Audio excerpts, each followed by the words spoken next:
స్థానిక ఎమ్మెల్యే చేస్తున్న చిల్లర చేష్టలు చూసి జానారెడ్డి ఏదో ఒక రోజు సిగ్గుతో తలదించుకునే పరిస్థితి వస్తుంది.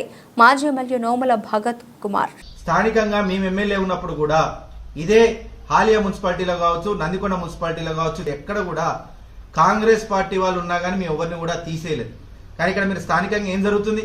మొన్న కమలానీరు హాస్పిటల్ కావచ్చు, నిన్న స్థానికంగా ఉన్నటువంటి కొంతమంది గవర్నమెంట్ అధికారులను కావచ్చు, మీ లెటర్ హెడ్ మీద సీఎంఓ ఆఫీస్కి వెళ్లి దగ్గరుండి వాళ్ళని ఇక్కడి నుంచి తీసుకొచ్చి ఎక్కడికో ట్రాన్స్ఫర్ చేయడం, లేదా వాళ్ళ కాంట్రాక్ట్ ఉద్యోగస్తులు అయితే వాళ్ళని పీకేస్తున్నారు. నిజంగా చాలా సిగ్గుపడాల్సిన చర్య. నిజంగా మీ నాన్న అక్కడ కూర్చొని సిగ్గుపడుతుంటాడు నువ్వు చేసే చర్యకు.